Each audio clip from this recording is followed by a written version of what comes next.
Blog Talk Radio. Women have the power to transform this world. We can end crime and violence if we all agree to do one thing: share.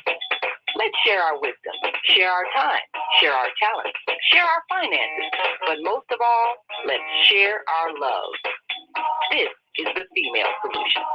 Join me, Naima Latif, every morning, 7 a.m. to 9 a.m. Central Standard Time, as we bring you stimulating discussions about the issues affecting our lives. If you're listening online at www.blogtalkradio.com/the-female-solution, press the blue button that says follow and get our daily topics every morning directly to your email and your smartphone. Hi, I'm Naima Latif, executive producer of the Female Solution Radio Show. We invite you to call in 515-605-9325 and participate in this daily think tank as we examine the challenges we face and develop solutions that restore peace and harmony. We are global transformers, changing the world from the way it is to the way it should be. We are one. Wherever we live on this earth, we are one human family. On behalf of our team of radio hosts, I'd like to extend a greeting to all the members of our family, whenever and wherever you may be listening around the world. To our family in China, ni hao. In India, namaste. In Japan, konnichiwa. In Korea, annyeonghaseyo. In Russia, здравствуйте. In Germany, guten Tag. In Poland, dzień dobry. In France, bonjour. In Spain, hola. In Italy, ciao. In Egypt, ahlan wa sahlan. In Ghana, akwaba. In Nigeria, paleo. In South Africa, sawubona. In Senegal, nangadek. In Kenya, jambo. In Israel, shalom. In Pakistan, Afghanistan, and Saudi Arabia, assalamu alaikum. Greetings, and may peace be upon you all.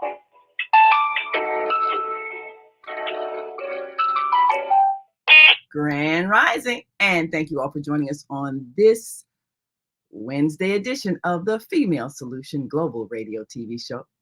I'm Naima Latif, and we're going to be joined by our co-host Kareem Hamid and you as we talk about how to teach our children gratitude. We'll be right back with our co-host and our American Muslim 360 family and all of you as we take a look at this heavily commercialized buying season. Many parents are feeling the pressure to come up with enough money to buy just the right gift so that their child will be satisfied and they can feel like they succeeded as parents. But truly, a few days after Christmas and you've gone through all that sacrifice, you notice that your child has already lost interest in that special toy they begged you to buy. And you're aggravated because they don't seem like they were grateful. Well, gratitude is a quality that must be taught by demonstration. So as we prepare to launch our New Earth Homeschool Academy, in which we're teaching a whole different set of values, today we want to talk about how to teach your children gratitude. So we'll be right back after these brief messages, and we invite you to stick and stay. Don't stray away. And as always, we want you to give us a call, and that is 515-605-9325, and press 1 so that your number lights up on our switchboard, and we know you have something valuable to share. We'll be right back, so stay with us. Hi, I'm Naima Latif, and if you're watching this, that means you're one of the 4.6 billion people from around the world who are using an electronic device to talk to people. In these times, people are using the internet to talk to everybody.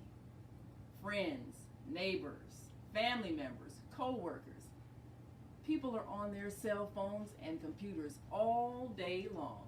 Now, if you're in business, that is great news. That means you can sell your products and services all day long and never have to leave your home. All you need is a media connection, somebody to connect you to an audience. And that's why I'm talking to you today. We produce programs, and our audience members are people who shop.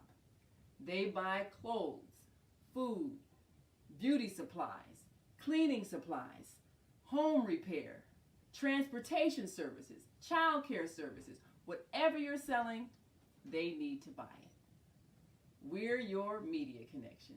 Just follow this link, and tomorrow you can sit back and relax at home while your business is making you money.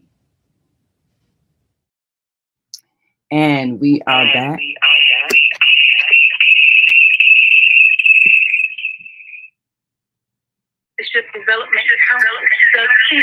You're listening to and watching the Female Solution Global Radio TV show. We'll be right back. Stay with us.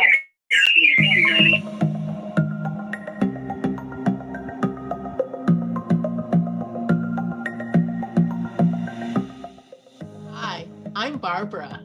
I'm Cheryl. And I'm Naima. We're three black moms. And in case you didn't notice the resemblance, we're also three sisters. We're going to be coming to you every week, sharing our successes and our mistakes as we navigate our lives as moms, wives, sisters, daughters, and of course, Black women in today's world. We'll talk about it all: race, politics, religion, economics, culture, and we'll take a look at everything from whether or not to use corporal punishment to how do you teach your children about sex. Look for our upcoming book, Growing Up Charles. It's a personal story about our lives growing up in Maple Park on Chicago's South Side. I'm Barbara. I'm Cheryl. And I'm Naima. We're three black moms. Follow us on Facebook and subscribe to our YouTube channel, Three Black Moms.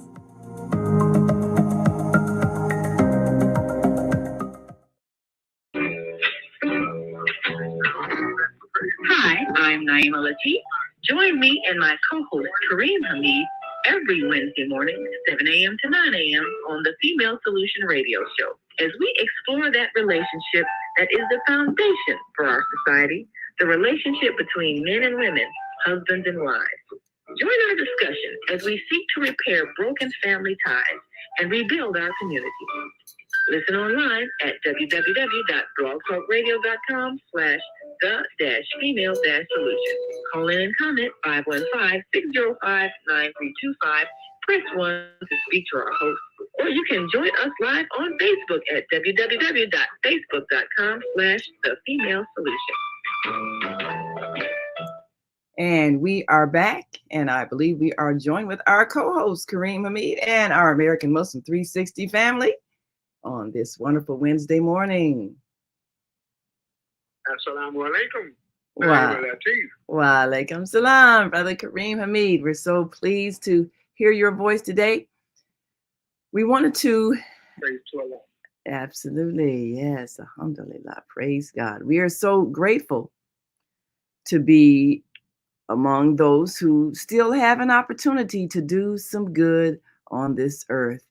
And that is something we want to talk about today, gratitude. You know, in this extreme commercialized buying season, many parents are feeling the pressure to conform and to buy their children, their loved ones, their associates presents, and to hope that their choices of gifts are acceptable. Otherwise, people may be disappointed and not show them love. So we find people under a lot of stress in what's supposed to be a joyful time in our lives of family gatherings and remembrances and so forth. But what we're really demonstrating to our children by our behavior is how to evaluate people and to value people according to the money they have or the things they give us. We teach this through our own example, and then we're upset when it's mirrored back to us by our children's ingratitude. So today we want to talk about the techniques of teaching gratitude, because we're preparing to launch our new EARTH Homeschool Academy Online. It's a whole teaching mechanism for many different things, first beginning with the redirection of our thoughts. We need to be remade in a sense. And of course, many of us in the American Muslim community have heard that phrase before, because we know that this society inflicted a heavy brainwashing process on all of the people to get them to comply with being treated in a subhuman manner and to believe themselves worthy of no better. So now we're doing a lot of things to compensate for that feeling of worthlessness. And most of it is focused on how much money we appear to have and appear to spend so that we can be considered as worthy as others who appear to have things. And this kind of thought process is what creates in our children the behaviors that we see when they steal or they bully other children to take their things or they lie. And all of the things that we see them do, and we're wondering where they get this behavior. But we have to recognize that it's coming from us and the values that we instilled by the things that we did. So we want to talk about that because this is that time of year when the heavy brainwashing is upon us. And unless we have the skills to deprogram ourselves, we're going to see ourselves being used to create a demand for products that really don't have much value. And we're going to see ourselves being used to overspend and then go through the stress of trying to pay back debt for a day which we hope is going to be full of joy. And it ends up being a big disappointment when people are not grateful for the sacrifices we made to buy them gifts. We put that in motion in our own lack of understanding of how we're being manipulated. Now, some parents have gone through the steps of saying, well, we're not celebrating, we're not believing in all that, we're just not doing that. And then our children, they're upset, they're feeling like they're missing out. And so we often succumb to the pressures of, well, I guess we'll just go ahead and buy the gifts because then our children will be mad at us. And what we end up teaching our children is that love is contingent on money and what you have and what you can purchase. And if you can't purchase things, then you don't deserve love. That's a very hurtful message to be giving our children, because that becomes the means whereby they choose their relationships. And how many of us have seen people get used and misused trying to buy love? So all of the attempts that we put forth trying to get people to accept us by showing that we have the power to buy them things and we have the means to purchase what they want, is merely reinforcing the idea that a person's worth is based on what they can buy. And why are we choosing to reinforce that? So teaching gratitude is something that has to happen very early in life. But before you can teach something, you have to have ingested it yourself. And this is what we want to talk about today, is first undoing that belief system that we're carrying, that our worth is based on what we can buy. And that's a big step, undoing the brainwashing, so that we can teach our children appreciation for what really matters in life. And that is the joy you bring to others by your mere presence. Not the presence that you buy, but the presence of your being. And how you may bring joy through your service that may not cost you anything, but it makes a difference in others' lives. So this is our topic today, and we invite our listening audience to call in 515-605-9325 or 515-605-9891 and press 1 when you're ready to speak. And we want you to share your experiences. Was there a time where you really felt disappointed that your parents didn't give you something? And how did you handle that? And was there a time when you were not able to provide something for your children and it made you feel like a failure as a parent?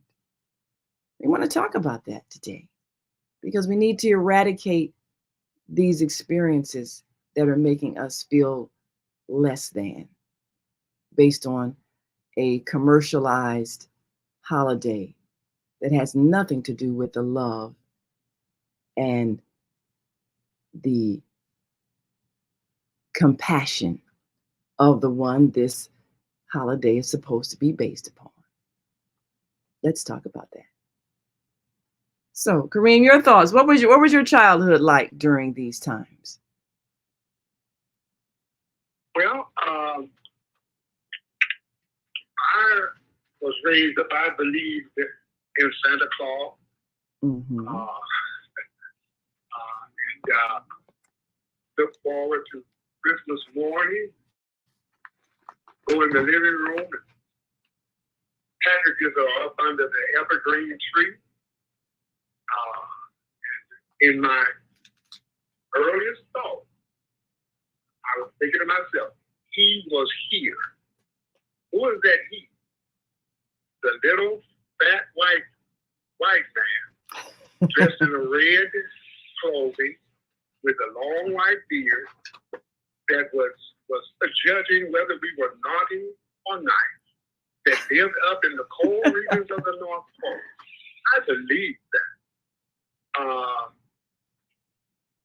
But as time went on, well, matter of fact, my eldest sister saw my parents putting gifts under the tree late at night. And she shared that with me. And we kind of got away from the belief of a Santa Claus. Let me state that there is nothing wrong with giving gifts. There's nothing wrong with exchanging gifts. We as Muslims are encouraged to exchange and give gifts after the month of fast, the blessed month of Ramadan. We are to exchange gifts and be as kind as possible to our loved ones and everyone. So I'm not against giving gifts, but everything has to be somewhat, I would say, ration. You give a gift because that is coming from your heart, and not based upon you want someone to like you or to love you and stuff like that. You give a gift because of what you care about that person. Now, what happened is that that the gratitude of the gift was taken from the parents and given to a fictional character. And the children say, well, Santa Claus brought me. Santa Claus brought me. When in actuality, our parents, they sacrificed. They purchased those gifts for us, and our appreciation and gratitude should go toward our parents. We should be thanking them. You know, this idea of Santa Claus is a dying idea. It is dying. You really don't see, you know, too many displays of Santa Claus. It's matter of fact, it's at a point whereby children actually say, Mama, what are you going to get me for Christmas? Or the jig is up, huh? Do a catalog, or they go on Amazon and they express their wish to their parents, which to me is a plus, because that is where the gratitude should be toward the giver of the gift, and that is our loving parents. This idea of Santa Claus is fading away, as it should, it should. We have to learn to appreciate each other as human beings. You know, commercialism has stepped into the sacred realm and commercialized that holiday. They really make a huge profit. Most businesses in America operate in what is called the red, a deficit, all year until the Christmas season. Then huge purchases are made, and that faces them in the black. The black means profitability.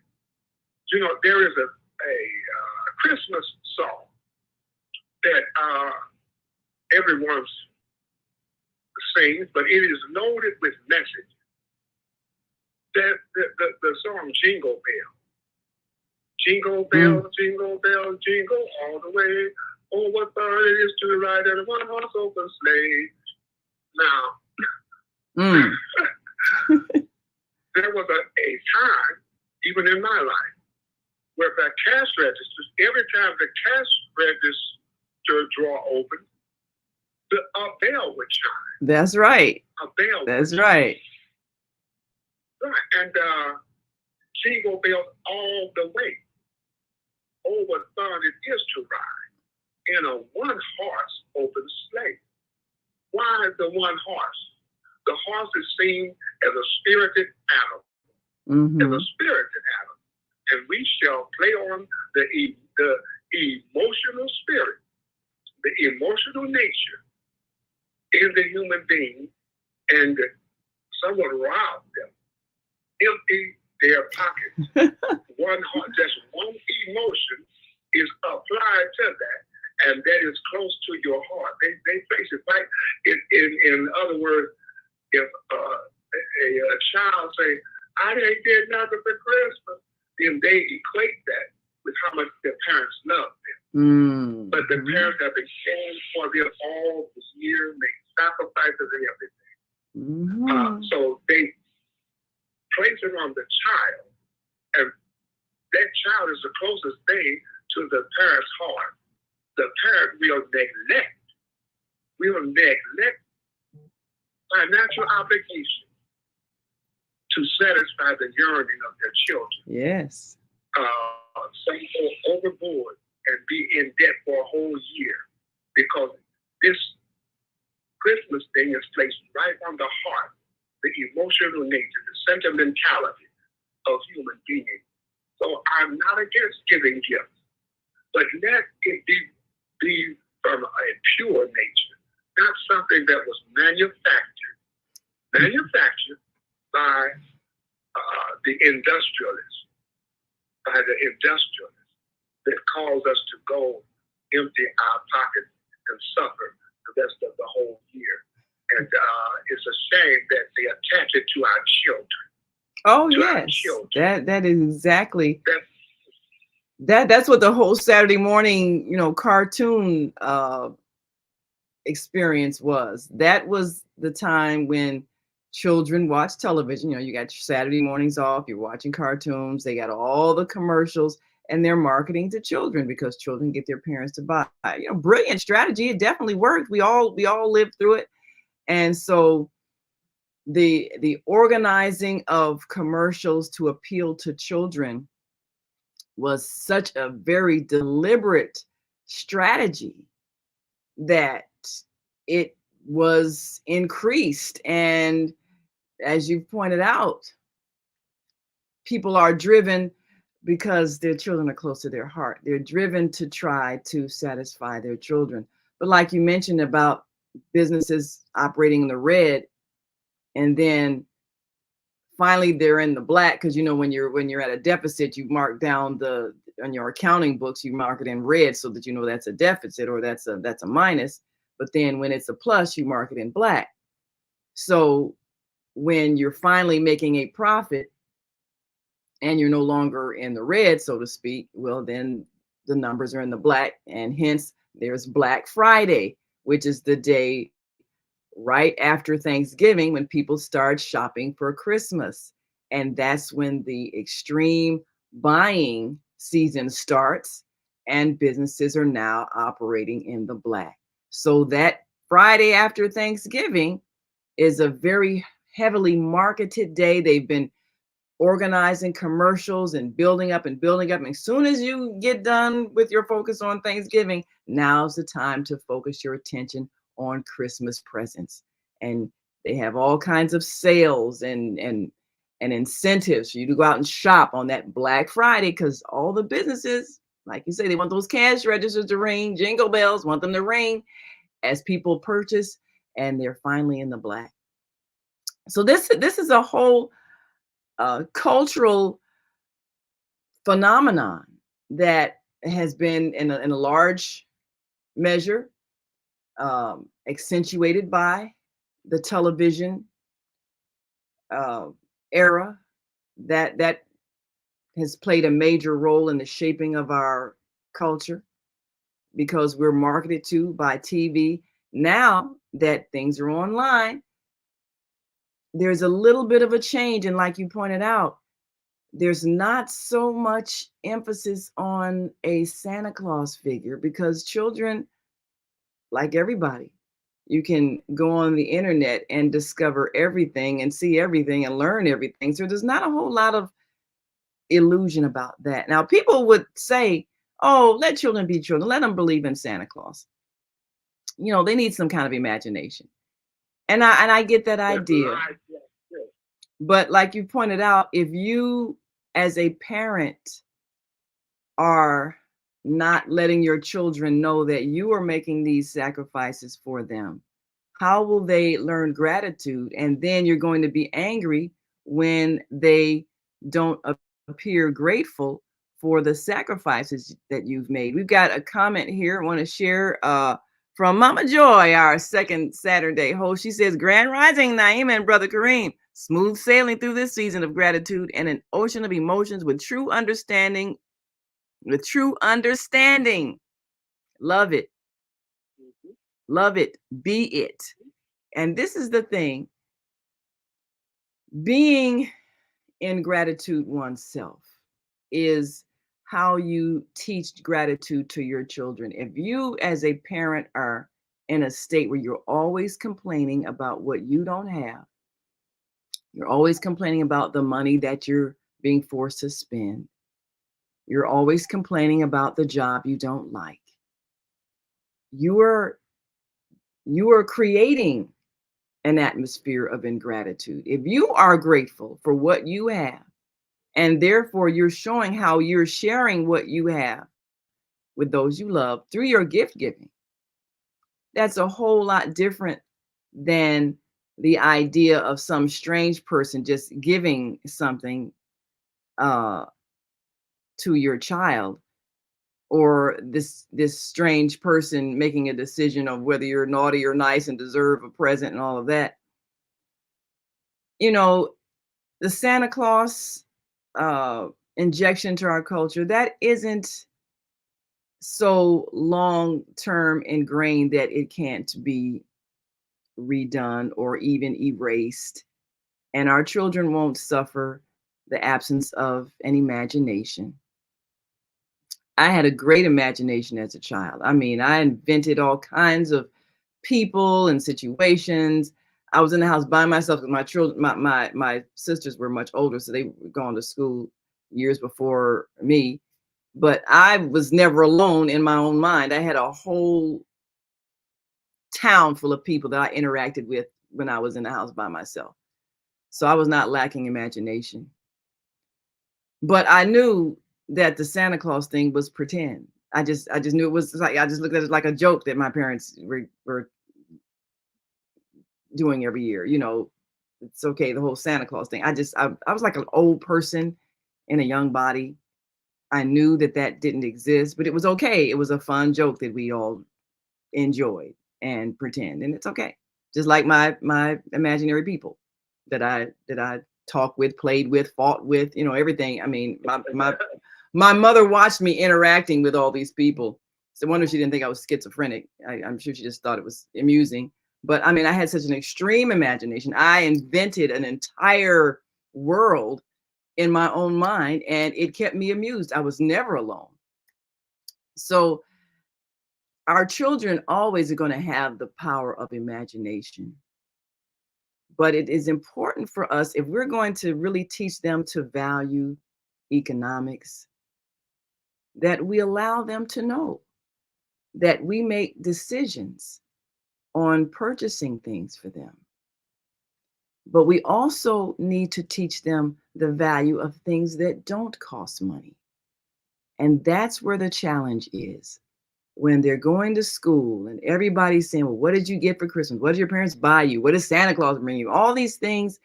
And they're constantly getting the message that love means spending money. How do we teach them different? We got to take a break. But when we come back, I certainly want to hear the stories from our listening and viewing audience. What was it like as a child if you ever had a time where you didn't receive the gift that you wanted? How did it make you feel? How did you feel towards your parents? How did you feel about yourself? And what did that teach you when you became a parent? What did that motivate you to do? Did you do the same thing? Try to scuffle up money and not pay your gas bill this month so that you could buy that toy for that child so they would be happy and love you? Or did you minimize the whole idea of Christmas? What did you do as a result of what you experienced as a child? We want to know, because we want to talk about how do we change things going forward, as they say. So we'll be right back after this quick break. We want you to stick and stay. Don't stray away. We'll be back in a moment, so stay with us. Hi, I'm Naima Latif, and if you're watching this, that means you're one of the 4.6 billion people from around the world who are using an electronic device to talk to people. In these times, people are using the internet to talk to everybody. Friends, neighbors, family members, co-workers. People are on their cell phones and computers all day long. Now, if you're in business, that is great news. That means you can sell your products and services all day long and never have to leave your home. All you need is a media connection, somebody to connect you to an audience. And that's why I'm talking to you today. We produce programs, and our audience members are people who shop. They buy clothes, food, beauty supplies, cleaning supplies, home repair, transportation services, child care services. Whatever you're selling, they need to buy it. We're your media connection. Just follow this link, and tomorrow you can sit back and relax at home while your business is making you money.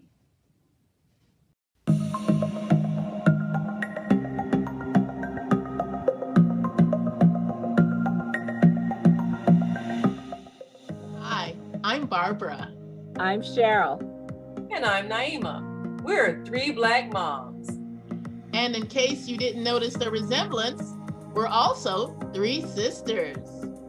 We're going to be coming to you every week, sharing our successes and our mistakes as we navigate our lives as moms, wives, sisters, daughters, and of course, Black women in today's world. We'll talk about it all: race, politics, religion, economics, culture, and we'll take a look at everything from whether or not to use corporal punishment to how do you teach your children about sex. Look for our upcoming book, Growing Up Charles. It's a personal story about our lives growing up in Maple Park on Chicago's South Side.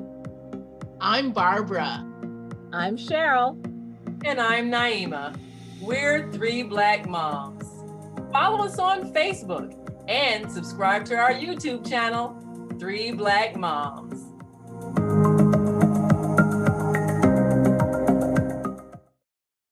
We have an opportunity to transform the whole global society in the next 50 years. 50 years from now, the earth will be populated by a new generation of adults, many of whom are yet unborn. Our mission is to nurture them in childhood with love, guidance, and protection, and to raise them in healthy, happy families. If we impart values of compassion, generosity, and respect for fellow human beings in the next generation of children, they will create a world where people can live together in peace. This is our goal. Be a part of the transformation. Get your copy of the book, The Female Solution. Go to www.naimalatif.com. That's www.naimalatif.com.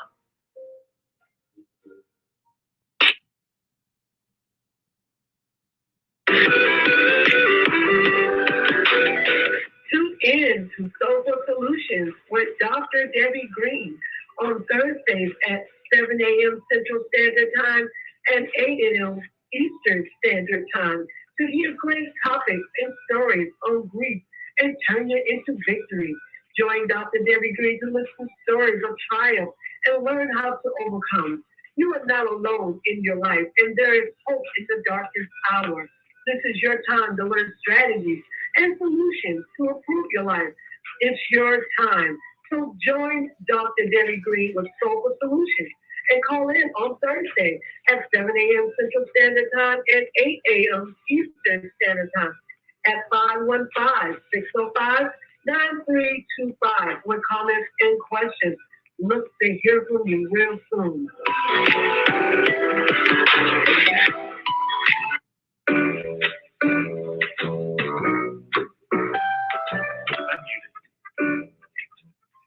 And we are back. You're listening to and watching the Female Solution Global Radio TV show. I'm Naima Latif, and I'm so grateful to our team of hosts. We have some fabulous women who are every day teaching principles of higher consciousness. And I'm grateful because they come from the heart and they're sharing their experiences and their knowledge and their skills to help us to become the best version of ourselves. It's a wonderful thing when you are able, through your own words and actions, inspire the best in others. That's really what we're here to do. We're here in service to each other, to help each other be the best versions of ourselves. When we do the things that make life better for others, that's truly giving value. You might have that grandmother who's maybe she's old and maybe she doesn't get out much, but she can sit around and tell stories to the children. And she can recall things that really spark their imagination and give them a sense of history by one who actually lived through those momentous times. And she can talk about her childhood and what it was like and some of the experiences that she had. And it can really fire up their imaginations. And that can be a special gift that she gives. But what if your 80-year-old grandmother feels like she's got to somehow dig into her Social Security money and buy some expensive toy for the child, and she's under stress because she's really not able to physically get out much, and so she's got to try to get her money together and get somebody to go to the store and buy this thing so her grandchild will love her? Why would we do that to grandma when grandma has so much more value than what she can buy for us? And maybe giving of herself, her time, her wisdom, her experience, maybe that's more valuable than any temporary toy she can buy. Think about it. So, Green, we certainly, yes. Yes, I don't want anyone to think that we are anti-gift giving, but there is we have to be conscious consumers, you know, not just unconscious, just going here, just grabbing stuff and neglecting our responsibilities and our financial obligations. You know, in the story of the birth of Jesus, may Almighty God grant him the highest station in the paradise. The story says that 3 wise men came from out of the east, and they were bearing gifts. They, if I'm not mistaken, there were 3 gifts. It was gold, frankincense, and myrrh. Mm-hmm. Frankincense and myrrh are scent. Mm-hmm. You know, they are a scent. They smell real good. Right. And it was a very valued product to have. So based upon that story of the 3 wise men bearing gifts, then Christians decided that they should give gifts also. Well, that's fine. But when the commercial entities have entered into this and put a lot of pressure on us, that's not healthy. You know, commercial means commerce. When we see a commercial on the internet or TV, the aim is commerce, to extract money from you. They supplant ideas in our subconscious, below our conscious level. And before we know it, we are buying things that we had not planned to buy. It has been supplanted in the subconscious. So let us remain rational, remain logical, and exchange gifts appropriately. Come from the heart, not because some Santa Claus or you want someone to love you and stuff like that. No, we give gifts because we value each other as human beings. So I'm not anti-gift giving, but this has gone to an extreme. Crime truly explodes during this season here. Why? The idea to accumulate material things. When someone asks, did you have a good Christmas? Someone said, well, yeah. I got this here. I got this bike. I got this. I got.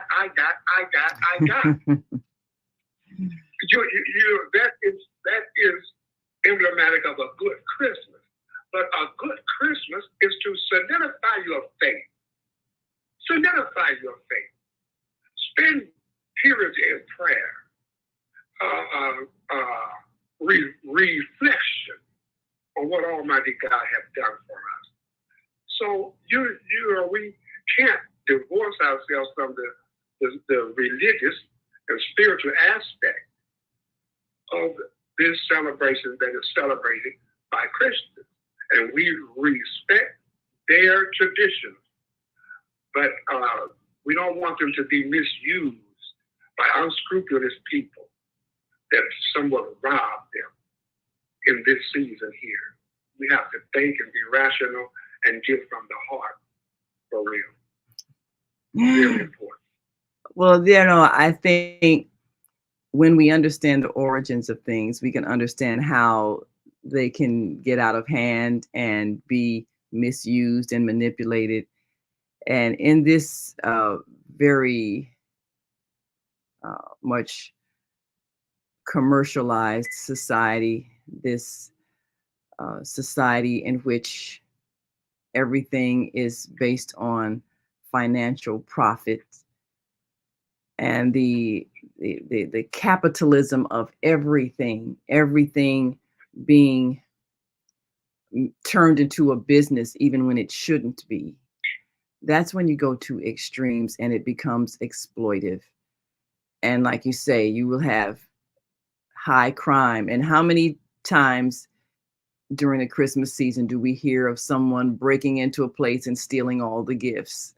Break into some church and steal all the toys that was supposed to be given to the children. So, where's that Christmas spirit at? So again, you're looking at people that, okay, how can I get something that I can sell so I can get some money, because they're desperate, because they don't have. So the whole society is not based on the love of the one we known as Jesus. It's not based on even the gifts given to one who's being honored, as that first story was supposed to demonstrate. It's based on a greed factor, and it's based on people who are believing they are lacking, the reason why they steal from others. But let me just give you a little bit of history on Saint Nicholas, the person that the Santa Claus character was based on. Saint Nicholas was a 3rd century bishop of Myra who became the patron saint of children.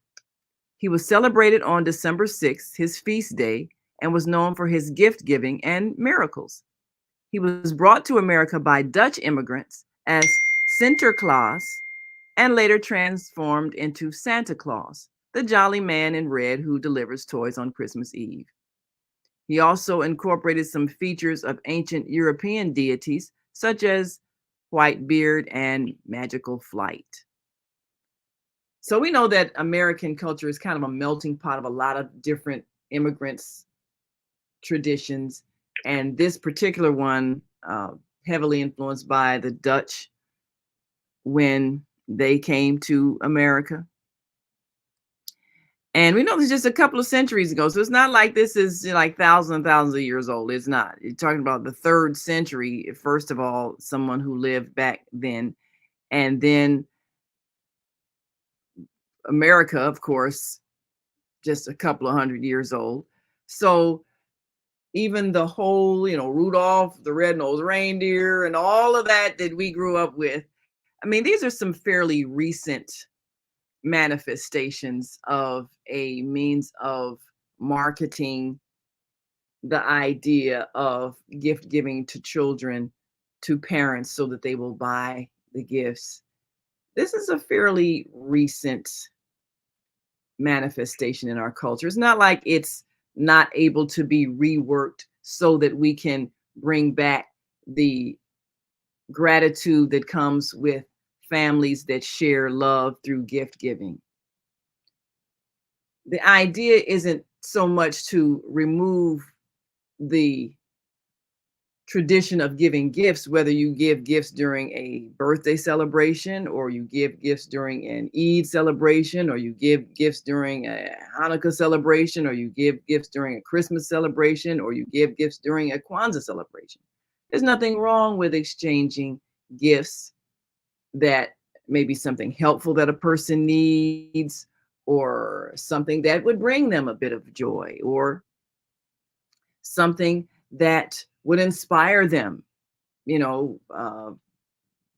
Children who get building blocks, that might help their minds develop the ability to create structures and that sort of thing. So there's educational gifts. There's all kinds of gift giving that can be helpful.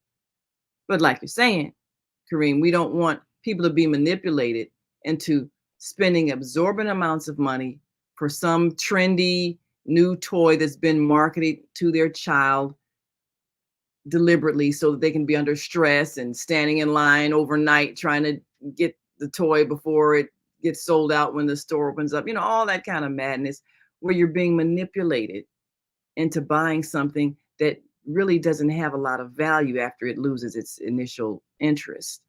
So if we are aware that we're being manipulated, then we can redefine what happens in our own homes during this season of spending so that our very young children can experience the joy of family gatherings, because that's where the joy comes from, not in the thing, but we have to have some joy in our households. If we've got fighting and strife and anger and resentment, children fighting over the toys and all of that, there's no joy with that spending. So first, let's cultivate the joy in the house.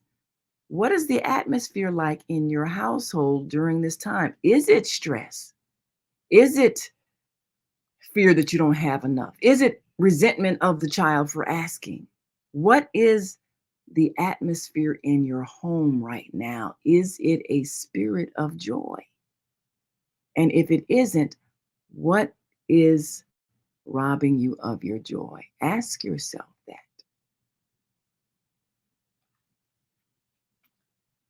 So you want to check out. When I was a small boy,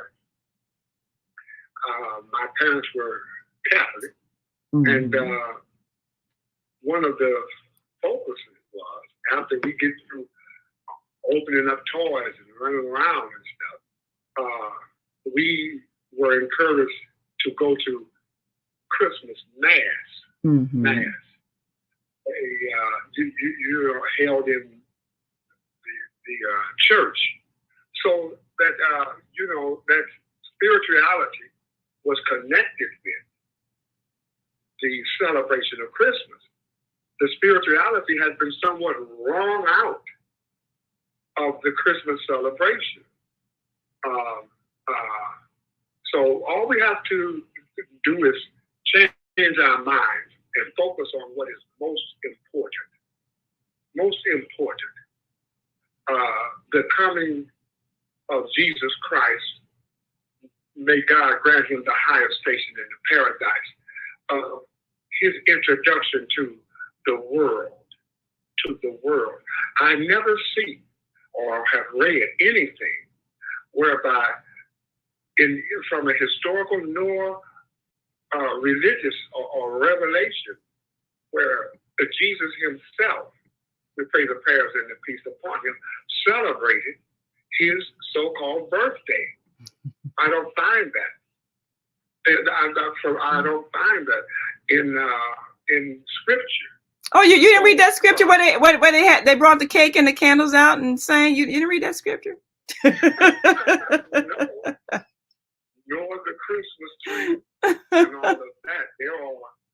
There is a scripture that forbids the Christmas tree.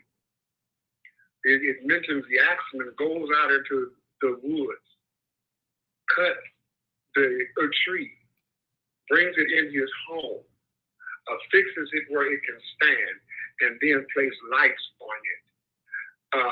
That is a prohibition. That is a misdirected form of worship. It's a misdirected form of worship. God discourages us for doing that. That tree becomes a symbol of almost worshiping that tree. The reason that they use the evergreen tree is because it stays green when other trees' leaves have failed. So they began to worship life. What life? And this was symbolic of life. So some of these customs come from pagan ideas, and we need to purify our faith. Let's purify our faith. Let's get rid of these myths that have their roots in paganism and other forms. Let's work to purify our faith, purify our hearts, and then we won't be exploited, inshallah, God willing. So I'm not knocking the sacred rights that Christians have. God says He has given each community their sacred rights. But if we don't use our intelligence to those sacred rights, the enemy of mankind will exploit us and rob us of our potential, our wealth, the love, even the love of our children. So yes, we should give gifts out of appreciation, but let us be rational. Let us use our intelligence. You know, there's such thing as a household budget. As a household budget, can we really afford that? Will this place the household in dire straits? That is a priority that we have to consider in our consumer, in this explosion of consumerism, buying things that we really don't need, buying things that was just suggested to us, and all of that. I pray that we get a handle on our religious expressions, because they can go to an extreme and be a burden on the people. Absolutely. Yes, if something is a burden, then it's definitely not bringing you joy. And when we were growing up, we had one of those plastic, a symbol trees. It was silver colored, and that was all part of the ritual, putting up the tree and all that. And it was fun. I'm grateful that we never killed a live tree in celebration of this holiday. No tree had to die so that we may decorate it and then watch it further die later on because we've chopped it down from its roots. So as we become more ecologically conscious, let's reconsider. And I understand that in itself is a business, growing trees and then selling them during this season. But it takes a whole lot longer for the tree to grow than it does to chop it down. And trees provide oxygen so that we can breathe. So is it wise for us to ever kill a tree? I understand firewood, we've had fireplaces, people keep warm with burning wood, and that's understandable. Even the trees understand that they are providing a different kind of service when they're being burned for firewood. But is it wise? Construction, yes, we build things out of wood. So trees do a wonderful service for us. Is killing a tree to decorate it a wise thing for us to do when we can, in fact, create artificial trees? If we just want the commerce of selling a symbol. And it's nothing wrong with symbols. But I would urge us to, as we grow in our consciousness, to rethink every tradition that we have that requires some plant life to be killed, when the plant life is constantly purifying the air that we're polluting with our industry. So even the custom of giving flowers, say on a Mother's Day or a holiday, maybe we can give the plant of flowers and allow it to keep growing in a pot with roots so we can continue to expel the freshening oxygen into the air that it does. Maybe rather than, if you want to have a live tree, maybe you can start purchasing a tree in a big pot so that it can still be growing or still be alive afterwards. Maybe you can replant it back where it was, or whatever the case may be. Because we have to start thinking in terms of all life and how all life is interconnected. And when we create customs that require something to die that was actually improving our lives, that's not wisdom.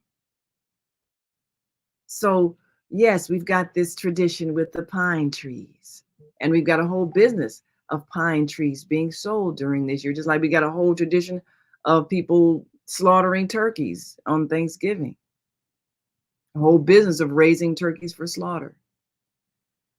Now, of course, I'm a vegetarian, so I got a whole different view about eating live, animals or whatever the case may be. But when you talk about extremes and you're raising animals and keeping them pinned up where they don't have a quality of life, and you're not caring that they don't have a quality of life, you're not seeing them as living beings like yourself. Well, we have been through that as a people. Do we want to ever inflict that kind of pain and suffering on another being when it's not necessary? When there are other ways of eating, there's other ways of even raising animals that you may later consume their flesh. But why are they suffering through life? Because of an extreme commercialism. There are farms that raise free range animals, and they have healthy lives and fulfilling lives and raising their chicks, to hatch the eggs and become grown chickens or turkeys. Not every animal that's later consumed for their flesh has to suffer through life because of an extreme commercialized corporate farm environment in which they're suffering. Because when you eat that flesh, you're eating the energy of their suffering, their fear, death, sadness. Energy is in the flesh that you're eating when they're raised that way. So we can be conscious about every tradition we wish to hold on to and not cause suffering. Yes. Naima, you mentioned Mother's Day. Mother's Day started out as an anti-war movement sponsored by mothers of this country. Absolutely. It was a response to the great loss of life during the Civil War and World War I. Mm-hmm. I can't remember the female's name that started it. I'm sure but I can she look her up. wanted the voice of women to be heard concerning going to war and their children being sacrificed on the battlefield. Now, commercial America entered that movement. Hallmark cards and all of that, the flower industry, and it has been hijacked and sent in another direction. This is the female solution. This is the female solution. And Mother's Day was a female solution to prevent and prohibit war because they dreaded the loss of our children.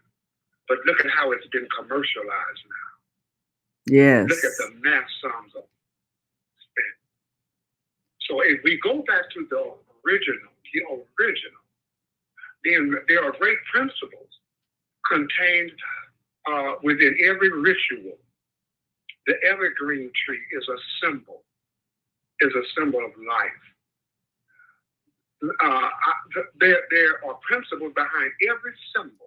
Behind every symbol, we have to return back to what is natural, the nature of things, So this is a very highly commercialized season now, and most families are struggling under this crippling inflation. The price of everything has gone up.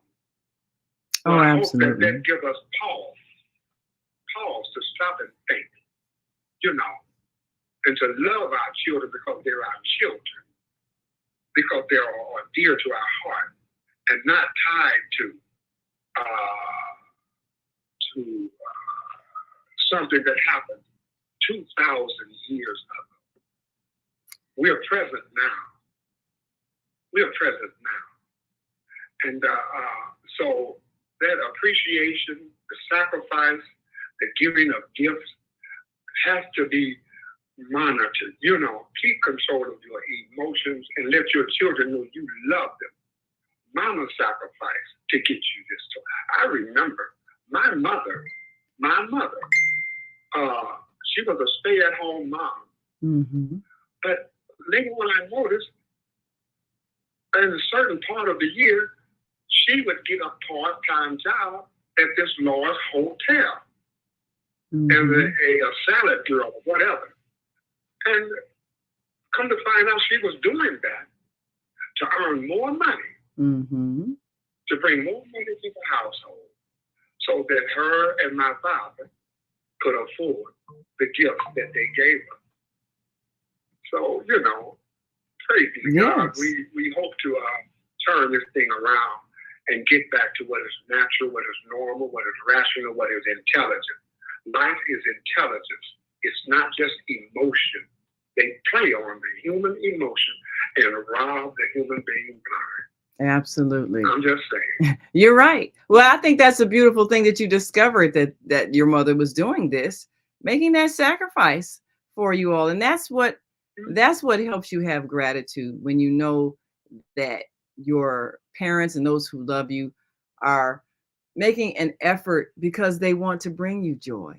So we're going to take another quick break. And when we come back, we'll talk about some activities that you can engage in with your children to help engender that attitude of gratitude so that they recognize the things being done. No, I'm sorry. Wait.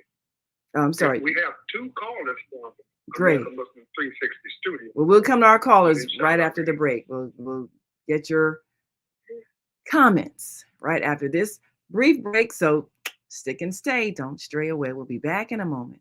Stay with us. Hi, I'm Naima Latif. And if you're watching this, that means you're one of the 4.6 billion people from around the world who are using an electronic device to talk to people. In these times, people are using the internet to talk to everybody. Friends, neighbors, family members, co-workers. People are on their cell phones and computers all day long. Now, if you're in business, that is great news. That means you can sell your products and services all day long and never have to leave your home. All you need is a media connection, somebody to connect you to an audience. And that's why I'm talking to you today. We produce programs, and our audience members are people who shop. They buy clothes, food, beauty supplies, cleaning supplies, home repair, transportation services, child care services. Whatever you're selling, they need to buy it. We're your media connection. Just follow this link, and tomorrow you can sit back and relax at home while your business is making you money.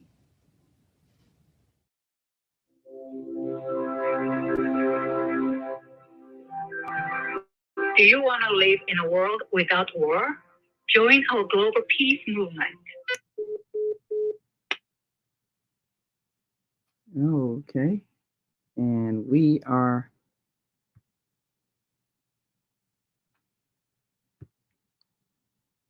going to reconnect.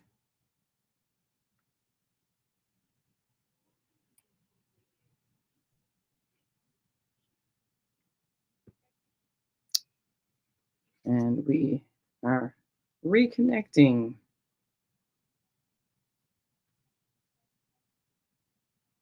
Zero 1501 and be a part of the movement for world peace. Email us at chicagohwpl@gmail.com.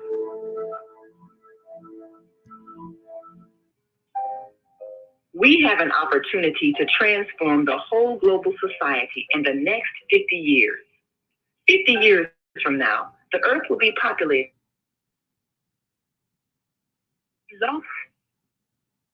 Is to nurture them. Welcome to Blog Talk Radio. Please hold and you'll be able to listen to the show and to raise them in healthy, that will be added to and multiplied many times over. Now, for the take, EWSC volunteer, then register with the NCNRD.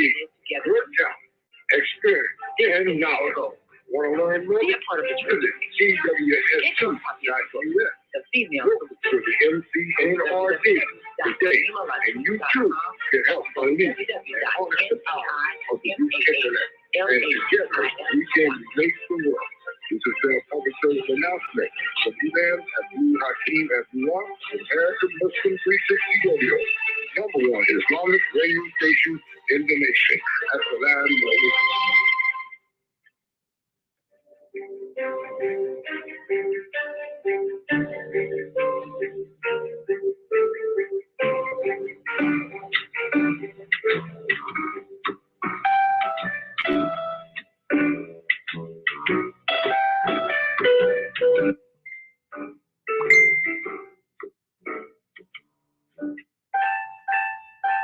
Unmuted.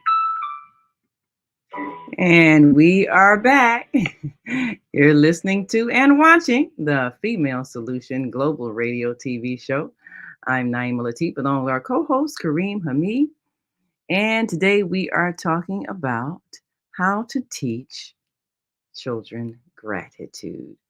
And we've got a couple of calls on the American Muslim 360 line. And of course, I want to share some of our comments on our Facebook and YouTube channel. And Viata, our Friday and Sunday host, says, Grand Rising Queen, thank us, the Universal Spirit, for promoting the high vibration of gratitude.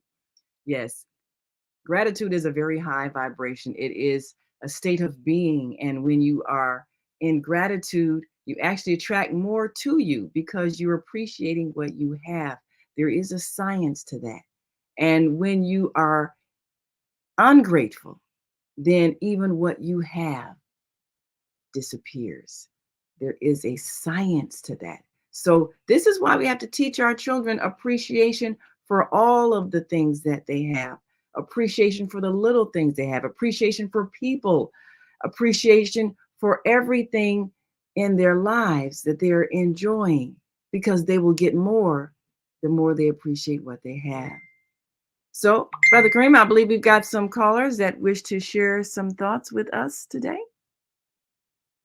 Yes, ma'am. Naima, would you press 1 on your phone? That will allow me to keep up with your number on the studio board. Okay, now let me see. Did it light up? Because I know I'm connected with 2 different lines, so I don't know if... Wait a minute. Wait. I have to put you on mute. Then you press 1. It should show up. Okay, let me try it again. All right, try it now.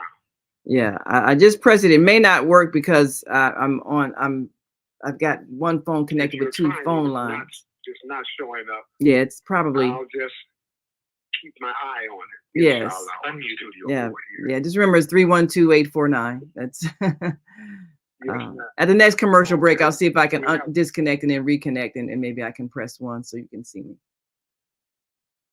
All right. Thank you. I'll be grateful for that. We have 2 callers on the line that I will open up their mic. Area code 312-882, Minister Floyd Plump.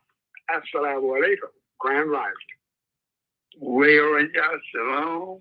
Assalamu alaikum. And Grand Rising to you too, Brother Kareem.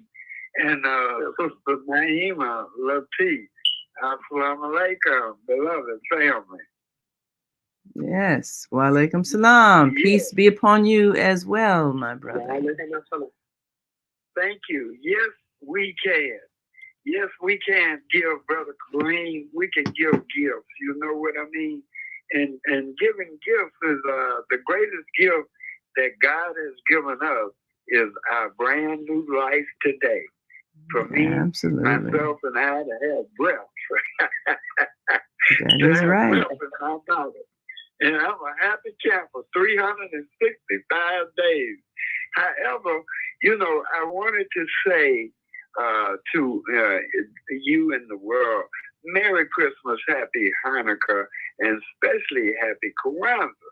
Now, we got, I just gave my granddaughter, for an example, Plump Music Production, to get her seated or rooted in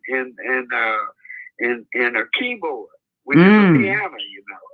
All right. Music production is on the way with my 15-year-old granddaughter. She got a keyboard now, so she can go around and play at the different churches and the organizations and the business. She can develop herself to be an entrepreneur, like Mother Queen, Aretha Franklin. And my grandmother put diapers on Aretha Franklin. And she put diapers on me. Yeah, you know, I come from a long line of legendaries, including Walter Payton.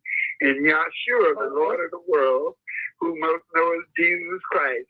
The Honorable Minister Farrakhan say, always up with Jesus and down with Santa, you know. And you see, yeah, but that's the truth.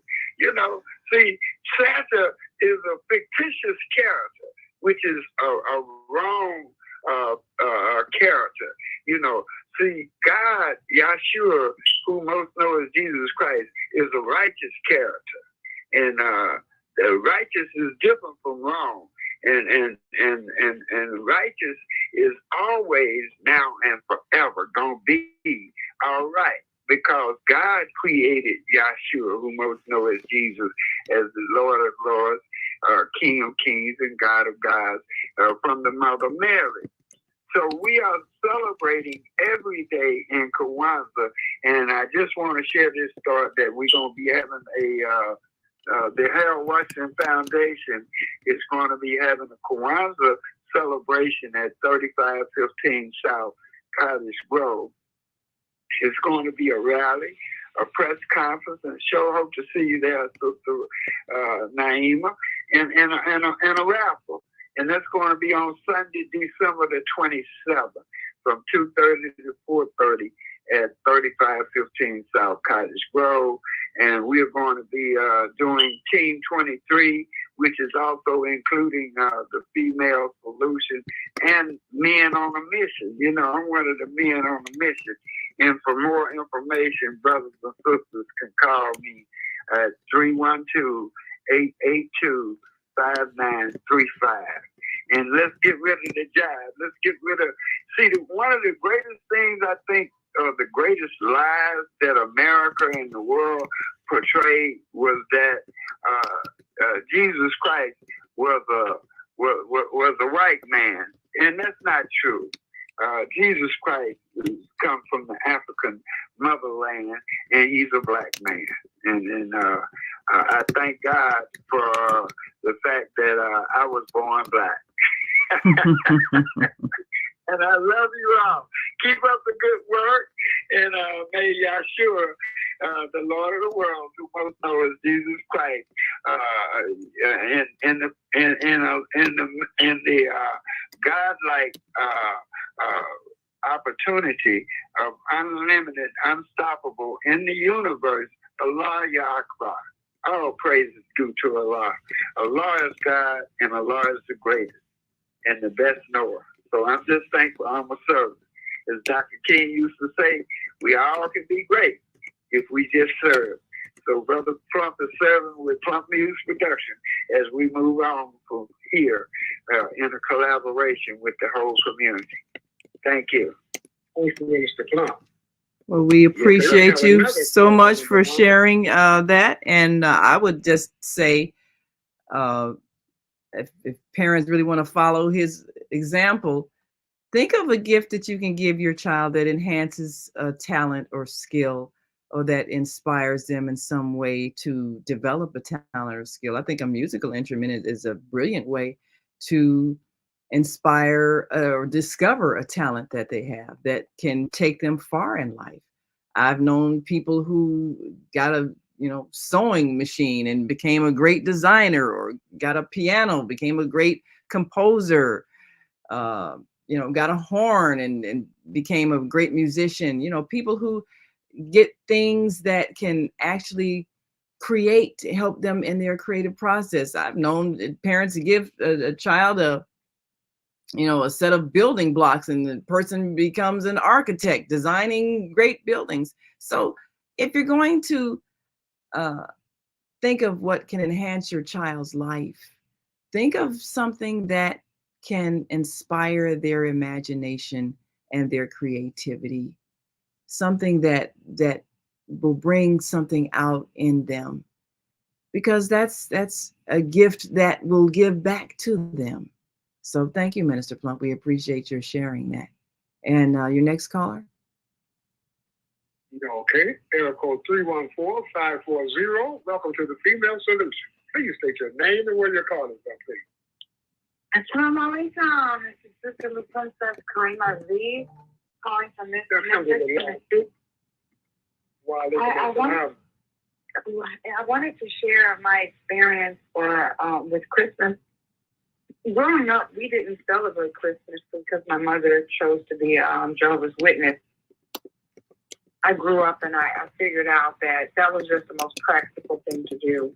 We had spirituality, we had some grounding, and then there wasn't the pressure of celebrating Christmas. And then we didn't have a lack, because Christmas is celebrated throughout our whole family. So we did get together with our family every single Christmas. We did have a great chance to celebrate the spirit of Christmas, and we had an opportunity to actually experience Christmas without the commercialism, which is an amazing experience, that you can experience the joy and just the atmosphere of giving without actually having to go out of your way to break yourself to do that for your children. I appreciate my mom for raising us that way. I remember someone saying, one of my coworkers, when I had first become Muslim, she didn't know that I had never celebrated Christmas. She knew that I had just become Muslim, and so I heard her I overheard her speaking on the phone to her friends. Was like, "Oh my God, her children are going to grow up without Christmas and Santa Claus, and how cruel is that?" She thought it was so cruel that we did not celebrate Christmas, and I just want to say I never felt that way. In fact, it was the opposite. It was so much love that.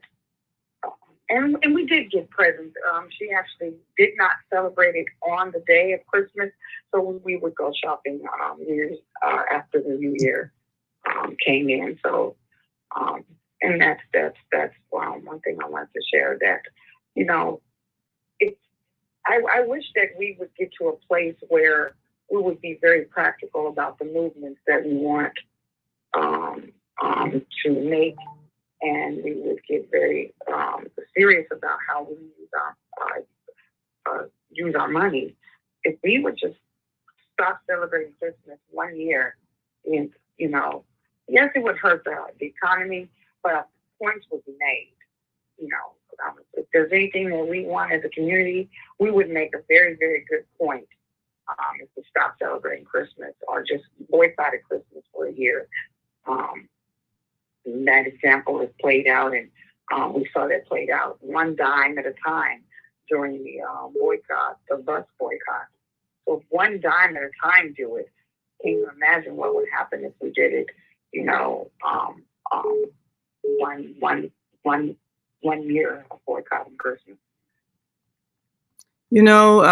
Sister Karima, you said something that kind of sparked an idea. And I'm thinking about that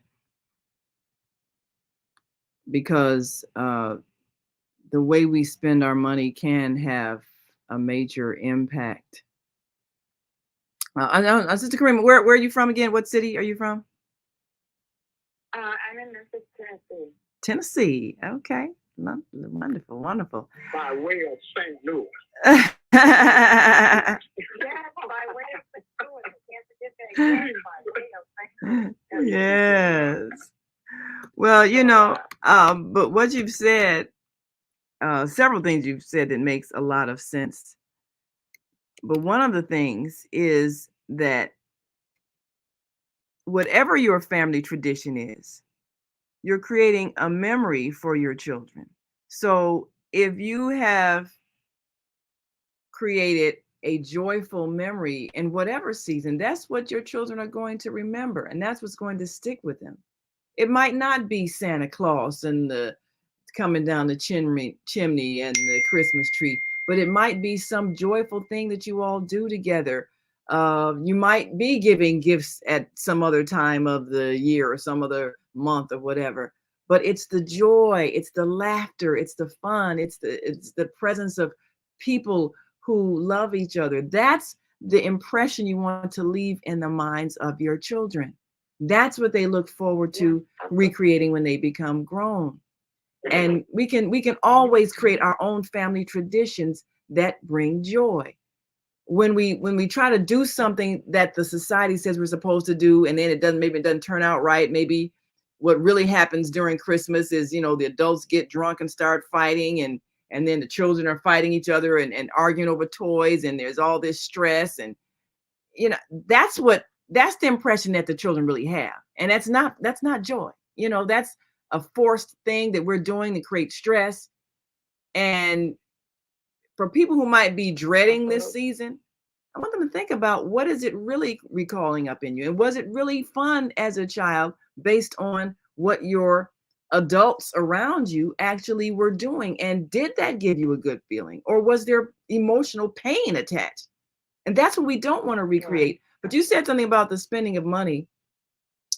And I really think if this war, if they can't get this war to end, then we need to really promote boycotting Christmas next year until this war stops, because that will have a global economic impact.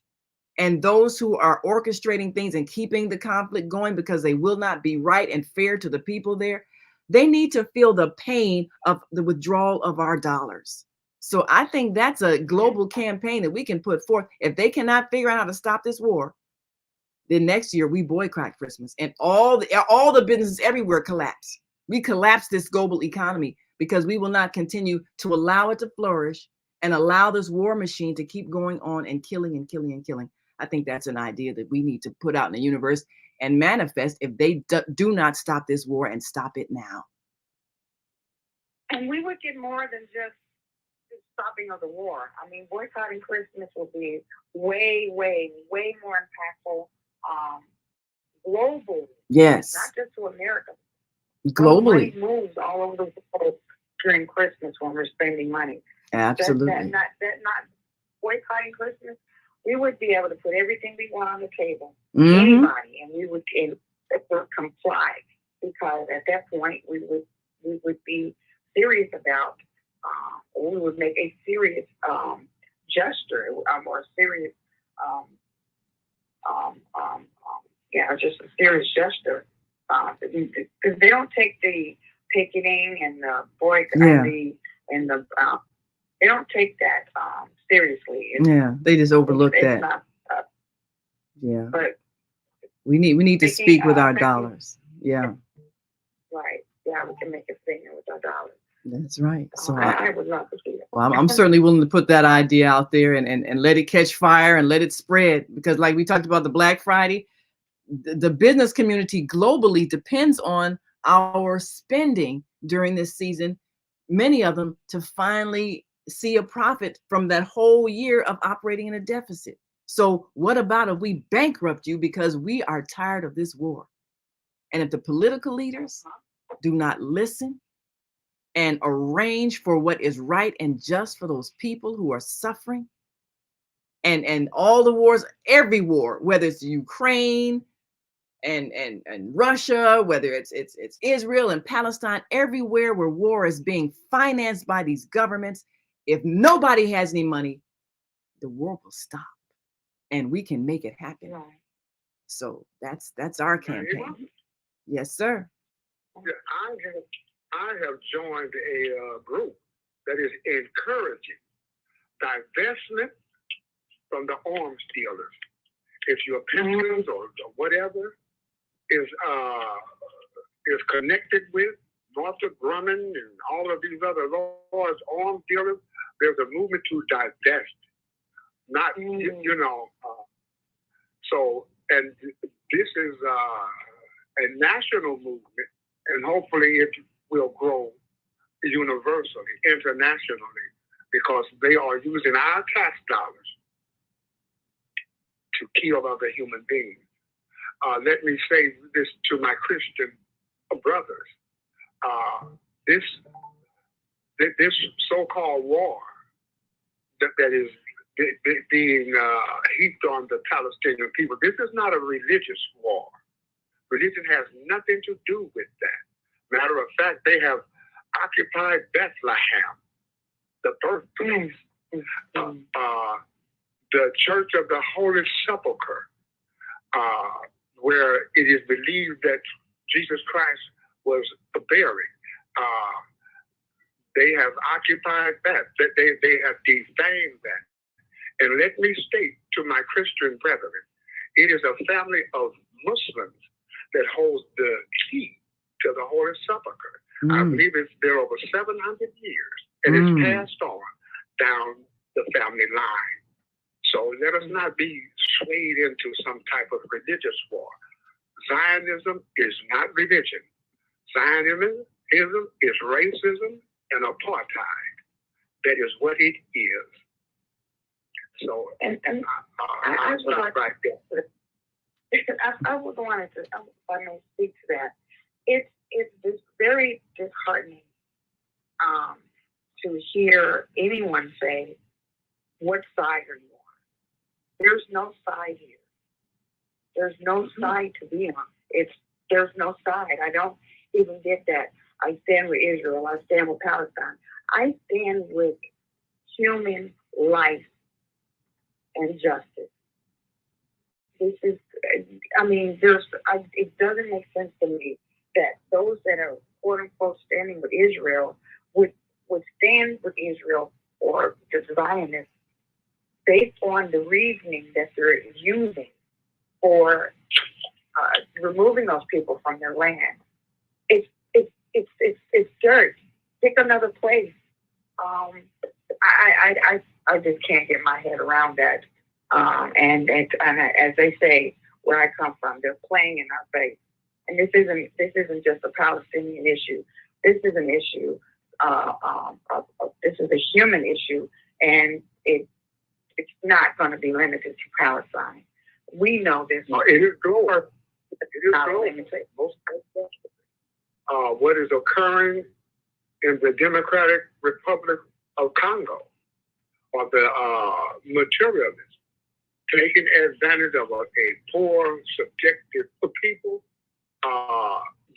There's only one spot on the earth whereby cobalt is present. Cobalt is a necessary ingredient for running these high-tech computers, cell phones, you name it.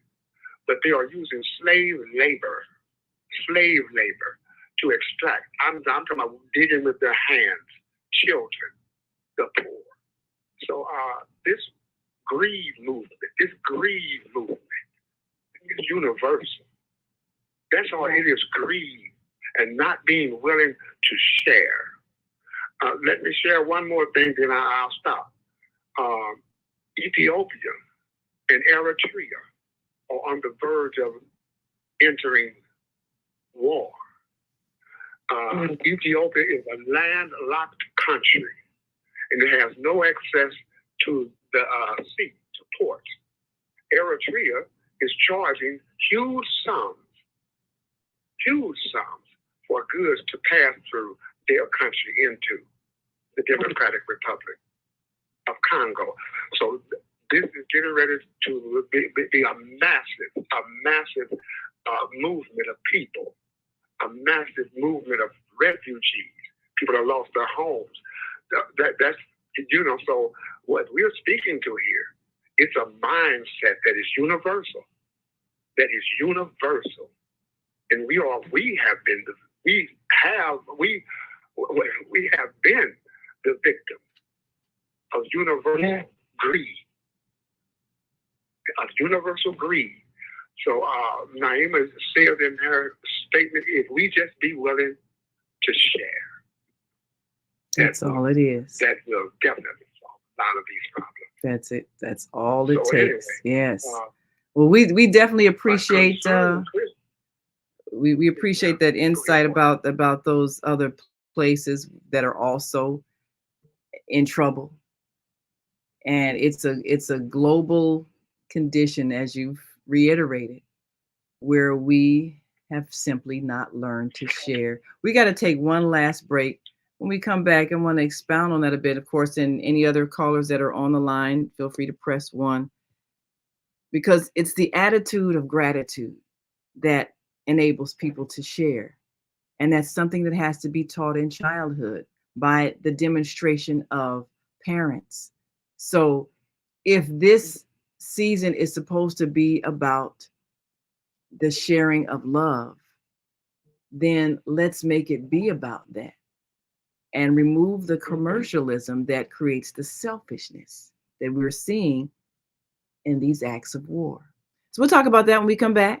And if you're listening online and want to join this conversation, give us a call, 515-605-9325, and press 1 when you're ready to speak. We'll open your mic and get your thoughts. And we'll be right back after this quick break. So stick and stay. Don't stray away. Be right back. Stay. Hi, I'm Naima Latif. And if you're watching this, that means you're one of the 4.6 billion people from around the world who are using an electronic device to talk to people. In these times, people are using the internet to talk to everybody. Friends, neighbors, family members, co-workers. People are on their cell phones and computers all day long. Now, if you're in business, that is great news. That means you can sell your products and services all day long and never have to leave your home. All you need is a media connection, somebody to connect you to an audience. And that's why I'm talking to you today. We produce programs, and our audience members are people who shop. They buy clothes, food, beauty supplies, cleaning supplies, home repair, transportation services, child care services. Whatever you're selling, they need to buy it. We're your media connection. Just follow this link, and tomorrow you can sit back and relax at home while your business is making you money. We've been waiting for. We are the change that we think. Unmuted.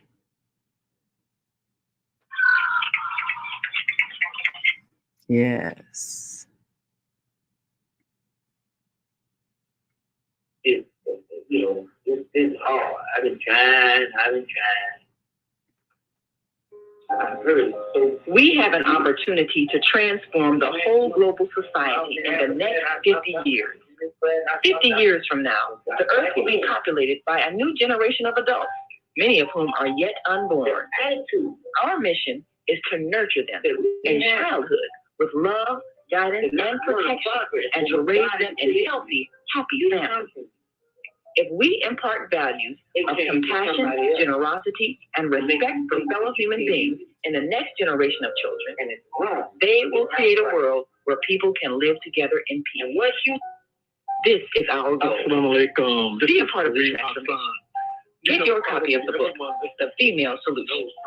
Go to www.naimalatif.com. That's www.naimalatif.com.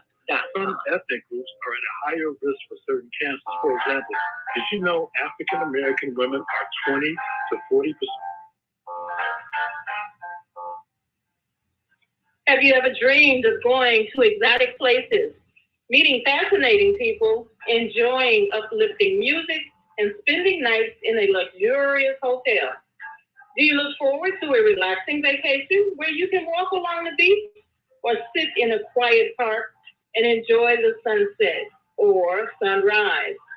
Whether you're flying around the world or driving across the country, we will share travel tips that will help you stay safe while you enjoy the journey. Join me every third Saturday of the month, 12 noon to 2 p.m. Central Standard Time, and move around with Deborah here on the Female Solution Show. Call in and comment 515-605-9325 and press 1 to speak.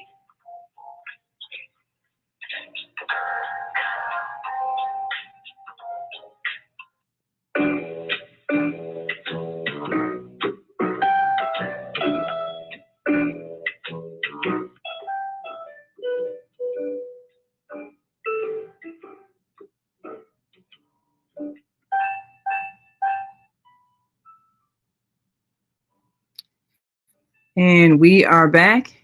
You're listening to and watching the Female Solution Global Radio TV show. I'm Naima Latif, along with our co-host, Kareem Hamid, and our American Muslim 360 family. And we invite you to call in 515-605-9325 or 515-605-9891 and press 1. That lights your number up on our switchboard so that we can open your mic and get your thoughts. We're on a multiplicity of platforms, and of course, you can find out where all we are at www.thefemalesolution.com. And our website gives you a wonderful rundown of our wonderful team of hosts. And you can also go into the archives at Blog Talk Radio and hear all of the shows and hear the daily show if you missed it at www.on-air-radio-network. Yes, so we are coming to you live on many different platforms, and in 2024 we are launching the on-air TV network. Of course, the Female Solutions part of the online network of associated internet radio hosts, a global network of communicators that are using this wonderful tool of the internet to raise global consciousness. That's what we do, and that's what we're committed to. So we're grateful. Definitely much gratitude to my wonderful team of hosts that every day bring you information that can be life transformative and bring guests that share wisdom and knowledge that can help you make decisions that are in your best interest. So we're excited with the growth that we have experienced over these last 12 years and being with you on the Female Solution, and certainly being part of the American Muslim 360 family. And there's so much that our listeners and viewers have shared. So we want to continue with the vision of transforming the world. And this is a season that can really be transformative if we take it in the spirit it's meant to be, and not the spirit that has been distorted to be, which is one of extreme commercialism. I remember growing up as a child watching a Charlie Brown Christmas, which was always out, at the end of the cartoon, I'm always in tears when, he fixes up the little pitiful looking little tree and everything. And, just trying to understand what the real spirit of Christmas was about. I'm a crier. I cry over everything. But, that was a way to really help children understand that it's not about the presents and the commercialism and all that. It's about the love. And it's about the love that people often don't get, that need. So we've got a call on the line, and we got a couple of callers on the line, and I'll open your mics. Just want to say one quick thing before I go to 872-300 and then 312-632. Or I think 632, I think you were first, and then we go to the second one. But if you really want to feel the spirit of this season and exemplify it in your behavior, do something for someone who can't do for themselves. Maybe go and visit children in a hospital and bring some gifts, or go and visit some seniors at a senior building and bring something, just some little symbolic thing, whether it's, a plant, something beautiful that they can see and smell, or, some little thing, a pair of socks, any symbolic thing that says, I care about you. Even if it's a fruit basket, make sure they have teeth to chew if you're bringing it to a senior building. But but it's something that just says, I was thinking about you and I care about you. You matter to me. Do something for somebody. Go serve dinner at a soup kitchen or something. Do something selfless take some hats and gloves out to some homeless people if it's cold where you live, and just pass them out, because they're gonna need those things. If they don't have socks, bring them some socks that don't have holes in them. Do something for someone that can't do something back for you. Totally selfless act, and watch the joy inside of you increase. I used to take my daughter with me when we would give out sandwiches to the homeless, or we would give out clothing to the homeless. I wanted her to experience giving. And of course, she's a very generous person to this day. Very loving, very generous, very giving from the heart. Instill that in your children by taking them with you when you do something charitable. And don't treat people badly that you're giving charity to. Treat them with kindness. Treat them with love and honor and respect. And let your children see that, because that is what will stick with them in terms of what the spirit of this season is about. So, Kareem, before I take these calls, I want to make sure you have any more callers on your switchboard. I see none at this time. Okay, area code. All right, well, 312-632, your mic is open. Introduce yourself to our listening and viewing. All right, Admiral Nelson Bay. Thank you for joining us today. And Brother Kareem's point about gratitude. Every time I've attended a funeral presided over by Minister Ishmael Muhammad, the national representative of the Honorable Minister Louis Farrakhan, whose mother, by the way, is Khairul Muhammad, and his father is the Most Honorable Elijah Muhammad, eternal leader of the Nation of Islam. He extols the virtue of gratitude. And I'm grateful just to be alive. And great. I'm taking full advantage of being alive. I quit by saying, not judge, thankfully. Because you see, there is a permanence to. Oh, dear. I think our call dropped. Let me try it again. We've had this call dropping thing happen several times.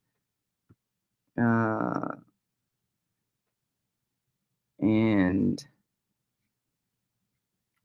I think our call dropped. Yes, it did.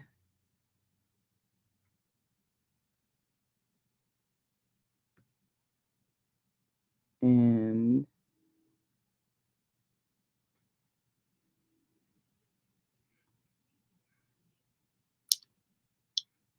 souls such as myself who believe that the soul lasts forever, that there is no death for. Okay. We. Love Talk Radio. You are now in the host queue. In such a way that okay. The people and the kingdoms of the earth are eternally grateful for this life. And I see myself in that number. I'm 62 years of age, and I have a whole lot of work to do aside from replacing Brandon Johnson, Chicago's next mayor. I mean, the whole world is available to me to fully exploit in a good way. And I'm establishing a parallel quantum financial system, which is of divine, as opposed to satanic influence, the World Order Baha'u'llah. There's a book entitled The World Order Baha'u'llah by Shoghi Effendi, the great grandson of Baha'u'llah, the prophet founder of the Baha'i faith. And it's important to understand the dynamics of the Baha'i administrative order and really the World Order Baha'u'llah, which I'm a promoter of. Well, we appreciate that. Personal global governance. We certainly appreciate you sharing that information. And, you know, there are so many spiritual leaders that have come among us that have consistently guided us toward the ways of love and peace. That is not as though we on the planet don't have the guidance. We just have not been following it. And as soon as we follow the teachings that continuously get reiterated to us, we can create the world that we desire. So thank you so much for all that you do, and thank you for your consistent support of the HLN Homeless Project, the Higher Learning Network's Homeless Project, and delivering of your bean pies to those who are truly expressing gratitude for your gifts. Thank you so much for all you do. Area code 872-300. I'm sorry, yes, did I catch you at a wrong moment? Take some water for that. No, I was, You okay? no, I just the morning, getting up in the morning. I understand. A little chilly. Yes. Had the window open. Yeah, it is chilly in Chicago. Yes, it is. I believe it's in the 30s today. Yeah, well, that's normal. Yes, absolutely. This is that cold season. So yeah, and that's why I say, you can do something really great by bringing some socks and gloves and hats to the homeless. That would be a wonderful thing to do for those who want to instill in their children that spirit of giving. I did my spirit of giving yesterday when I counseled a young brother. He heard me talking about me finding my father and me finding who I am and why I've been doing all these things in my life. I never knew that my grandfather was a bishop priest over California. Wow. Now I know why I've been preaching since I was a little child. Now everything is come full extreme. So he was like, F my father, F my father. I said, sir, who made you? You know what he said? God. I said, really? Go check your birth certificate and find out who made you. Don't put God before your parents. I am not a religious person. I am so free of religion. I am so free of religion. That's why people get agitated when I come around, because I'm a happy person, because I'm not religious. You never hear me speak about religion. And this is the number one problem that we have in our society today.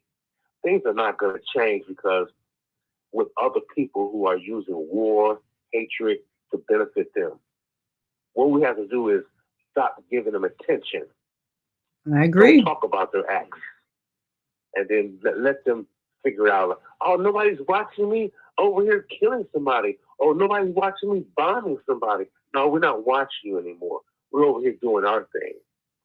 And so, like I said, this is the number one problem, especially in the Black community, the exit of a father, which is designed by the government to separate. And it's another cycle that's creating itself.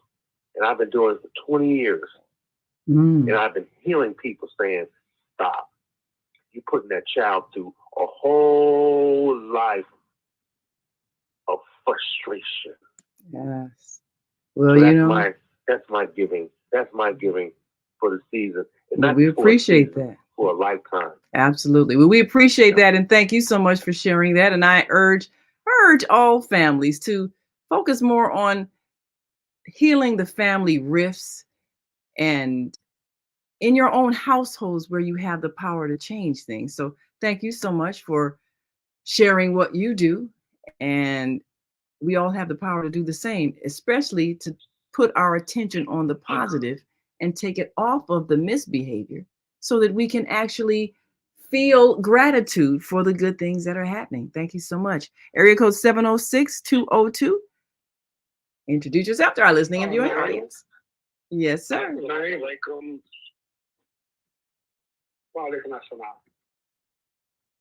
I must speak to that our parents are the avenue that we are birthed through their system. But the Creator created our parents and the system which gave us birth. There is a Creator. I'll stop right there. We should have him uppermost in our consideration and our thought. I'll stop right there. Thank you, Mr. Well, thank you so much, Brother Kareem. And I believe we've got Baba Kwame on the line from Georgia. Exactly on point. Today, I sit here in the stolen lands of the Muskogee Creek in Eatonton, Georgia. And today is the anniversary. I was there in DeKalb, Illinois. And today is the day in which my mother took her last breath. That is today at 7:37 p.m. You know, I go through this on world a Wednesday and know that I've never known a world without my mother, but my mother knew a world without me before she brought me forth. And that's what Kareem is saying, is that our mothers and fathers come together. We may not know the father, but the mother is always the person that you will know throughout your life until she takes her freedom breath. Yes. And so in that knowing her, we have to understand that we know a world that we've lived in that no longer holds her body, but her spirit lives in our hearts and in our mind. Yes. And we are the coexistence of what Creator has created by giving us the energy to choose those two people to come through. And in having that oneness, we continue as human beings on this planet. Because even though my mother's body has returned, I still have my Mother Earth that I live on. Yes. I still have my Mother Earth that gives us all humans life. The Absolutely. Earth does not need us. We need the Earth. Yes. Because if you woke up one morning and got ready to get out of the bed, and just as you got ready to step onto the floor, the Earth said, "Don't you dare step on me. You've been abusing and misusing me. You can't walk on me anymore." Ooh, where you gonna go? What would we do? Yeah, what would Where we you do? gonna go? See, that's the power of the mother. But we've got to begin to look at that, because the thing that I look at, my mother was 19 when she had me. She was 91 when she left this planet last week. The thing that I have to understand is she gave me my first inhale. I stood there and she exhaled her last breath. Never knowing that was going to be the mission. That was going to be the mission, that she gave me that inhale in order for me to stand there and she exhaled her last breath. That's right. That's right. And that is the power of this cycle of life. When you give life, life is given back to you over and over again. And Baba Kwame, you are so blessed to have been present during your mother's releasing of her spirit to the freedom of the spirit realm. And I thank you so much for sharing that experience with us so that we can understand how powerful it is. And I thank us for being there, because you are my spiritual family. My family, my sisters and brothers and my nieces and nephews all watched that in that room together. All 30-something of us were in that room. Wow. Watching her as she took that last breath. All the ones that loved, everyone 90 seconds. That one woman, that everybody in that room got that breath from that one woman. Wow. She birthed us into this life. And that is powerful. Yes, it is. Well, we thank you, Baba Kwame, because all of us one day are going to take that last breath. We've got 30 seconds for area code 773-450. Got about 30 seconds before we have to wrap. Go ahead. Grand Rising, holiday greetings, and assalamu alaikum to brothers and sisters out there. You know, why it's interesting, this whole subject, because, it's interesting, this whole subject about gratitude. They have seasons of giving and thanks and all that. You should live that as a model of what you do every day. Being so gracious as to stop to help somebody. The next paradigm is going to be solutions only, where all we do is help each other, and poverty itself will be eradicated. That's so it. much more, hopefully, poverty of the spirit needs to be eradicated. Because in our society, it's all about competition, and I got more than you, and I'm better than you. So we need really means nothing. Well, I agree, brother. Absolutely. And thank you so much for that last word. We appreciate it. The word is gratitude, giving, sharing. That's what it's all about. Thank you so much. You can also hear today's show on the Female Solution Facebook page.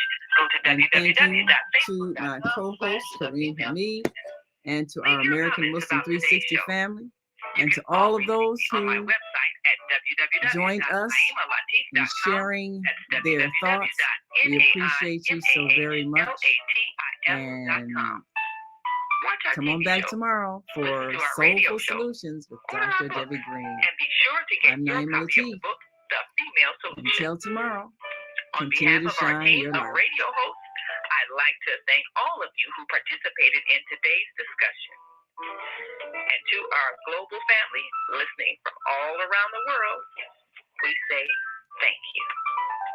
To our family in China, Heshe, India, Dhanyabad, Japan, Arigato, Korea, Kamsahamnida, Russia, Spasiba, Germany, Danke, Poland, Dziękuję, France, Merci, Spain, Gracias, Italy, Grazie, Egypt, Shukran, Ghana, Medasi, Nigeria, Eshe, South Africa, Yabonga, Senegal, Yeret, Kenya, Asante, Israel, Toda, Pakistan, Shukriya, Tashakur, Saudi Arabia, Shukran. Assalamu alaikum wa rahmatullahi wa barakatuh. Thank you. And may peace be upon you and the mercy of God and God's blessing.